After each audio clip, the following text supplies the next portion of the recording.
Amaravati quantum valley quantum computing centre స్థాపన ద్వారా Andhra Pradesh deep tech రంగంలో అగ్రగామిగా నిలుస్తుందని మంత్రి పయ్యావుల కేశవ్ బడ్జెట్ ప్రసంగంలో పేర్కొన్నారు.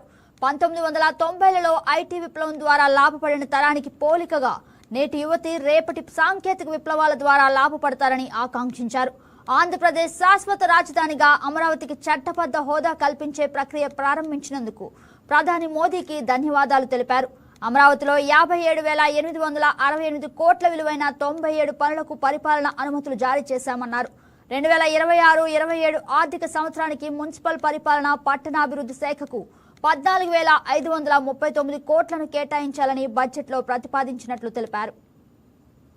ప్రజల రాజధాని అమరావతి అభివృద్ధికి మద్దతు అందించిన గౌరవ ప్రధానమంత్రి శ్రీ నరేంద్ర మోడీ గారికి హృదయపూర్వక కృతజ్ఞతలు.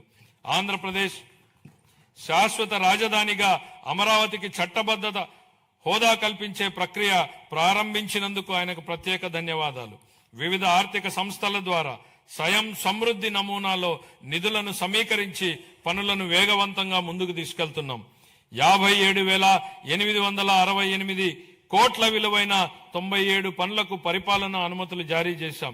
ఇది మా ప్రభుత్వం ప్రజల రాజధాని అమరావతిని నిర్మించాలనే నిబద్ధతకు స్పష్టమైన నిదర్శనం.